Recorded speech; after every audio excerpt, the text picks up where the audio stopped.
মানবতাবাদী প্রতিবাদী মন উদ্ধার কাজ সেবাই কাজে কাশ্মীরবাসী। 370 বিলুপ্তির পরে কি এই ছবি বদলে যাবে কাশ্মীরের ছবি? এটা প্রস্তুতি দেখো, যতই অমিত শাহজি, যতই মোদীজি, যতই বিজেপি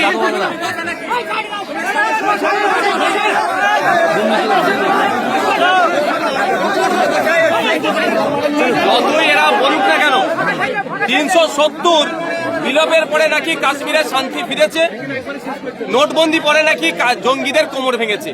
দুর্ভাগ্য আমাদের, গত 2 দিন আগে যে বর্বরোচিত আক্রমণ হয়েছে, সন্ত্রাসবাদী আক্রমণ হয়েছে, সেটাকে আটকাতে এই মোদী অমিত শাহজির দ্বারা যে বিজেপি সরকার চলছে সম্পূর্ণরূপে ব্যর্থ হয়েছে। কাশ্মীরের মানুষ রাস্তায় নেমেছে, যে সন্ত্রাস সংগঠিত হয়েছে এর বিরুদ্ধে নেমেছে। এটা আমাদের প্রত্যেকের জন্য একটা পজিটিভ।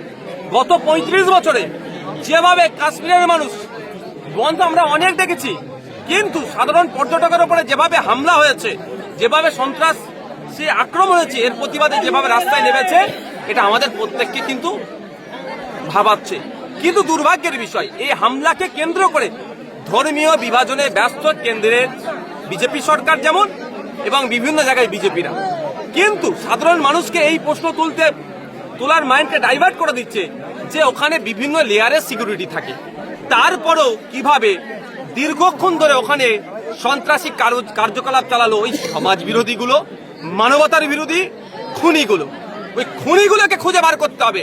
সে পাকিস্তানে যে লুকোক আর আফগানিস্তান আর আমেরিকায় একটা খুনি না ছাড় পায়।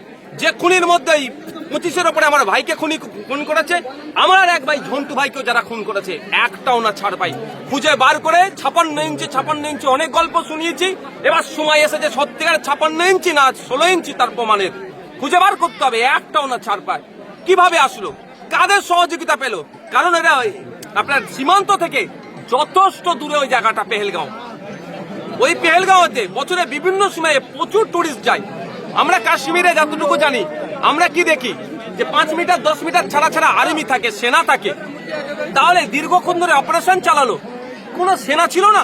এবং শুধু আমার কথা নয়, আমি ভিডিও আপনাদের মাধ্যমেই দেখছিলাম, একজন দাবি করছে যে তার ভাই দীর্ঘক্ষণ ধরে গুলি খেয়ে পড়ে আছে, ট্রিটমেন্টের জন্য বা ওখানকার প্রশাসনের থেকে এসে পৌঁছায়নি। প্রায় আধ ঘন্টা 45 মিনিট, কেউ বলছে 1.5 ঘন্টা পরে আসছে। তাহলে ভাবতে পারা যাচ্ছে না, যেখানে 5 মিটার 10 মিটার ছাড়া ছাড়া সেন্ট্রাল ফোর্স থাকে, অত বড় একটা কাণ্ড ঘটিয়ে চলে গেল, অত মানুষকে শহীদ করে দিয়ে চলে গেল, খুন করে দিয়ে চলে গেল, তারপরেও কেন যথাসময়ে ফোর্স আসলো না? এই প্রশ্নটা থেকে যাচ্ছে। তাহলে কে আসতে দিল না ফোর্সকে? ফোর্স তো এই নিচে থেকে আসবে না এরকম ব্যাপার নয়, তাহলে আটকালো কে? এই তদন্তগুলো হওয়া দরকার। তবে তদন্ত কতটা হবে আমি সন্দেহ আছি। কারণ 2019 সালে আমরা দেখেছিলাম, যখন বিজেপি সরকার টলমল করছিল, বিজেপি সরকার ক্ষমতায় নাও আসতে পারে দ্বিতীয়বারের জন্য, তখন আমরা কি দেখলাম যে পুলওয়ামার অ্যাটাক হয়েছিল। পুলওয়ামার অ্যাটাকে শুনেছিলাম 350 কেজির কাছাকাছি নাকি RDX নিয়ে এসেছিল, এবং আমাদের দেশের 40টা সেনা শহীদ হয়েছিল।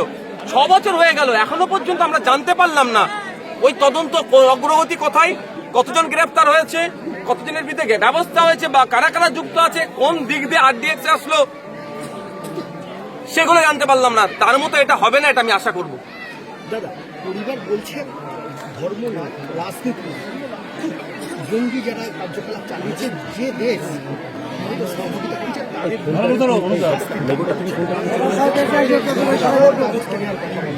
পরিবারের যে কথা বলেছেন, আমি পরিবারের কথার উপরে কথা বলবো না। পরিবার তার জায়গায় দাঁড়িয়ে বলেছেন, অবশ্যই সাথে আমি শুধু একটু অ্যাড করব। প্রথম কথা হচ্ছে, যারা এই জঙ্গি কার্যকলাপের প্ররোচনা দিচ্ছে তাদেরকে খুঁজে বার করে ছাড়লে হবে না। কোন দেশ থেকে হচ্ছে, কি দেশের মাটি থেকে কেউ যোগান দিচ্ছে, সেটাও খুঁজে বার করতে হবে। সেটা দ্বিতীয় কথা যেটা হচ্ছে যে পরিবারের লোক তার জায়গা থেকে ঠিক বলেছে, রাজনীতি করার সময় নয়। আমি একজন রাজনৈতিক নেতা হিসেবে বলতে পারি, এখনই সরকারকে চেপে ধরার সময়, যে এর পরে না কোনো ঘটনা ঘটে। সরকার যদি এখন সজাগ হয়, প্রশাসনকে যদি সজাগ করে, পরবর্তীতে এরকম আর ঘটনা ঘটবে না।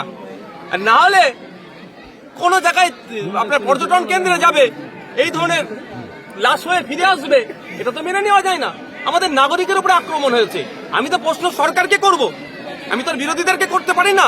সাধারণ মানুষকে করতে পারি না, মিডিয়াকে তো করতে পারি না। আমি প্রশ্ন করবো সরকারকে, আপনি ব্যর্থ হয়েছেন, এই ব্যর্থতার দায় আপনাকে স্বীকার করতে হবে এবং ইনশিওর করতে হবে আগামী দিনে এটা হতে দেব না। তখনই আপনার কথাটা ইনশিওর হিসাবে আমি ধরবো, যখন যারা এই কাণ্ডের সাথে যুক্ত সে পাকিস্তানের অলিতে গলিতে ঢুকে থাকলে তাকে খুঁজে বার করে আনতে হবে, কোনো ছাড় হবে না। এই যে দলীয় বৈঠক হয়েছে কালকে, সরকারের এখনো পর্যন্ত যে সিদ্ধান্ত তা নিয়ে কি বলবেন? আমিও সহমত।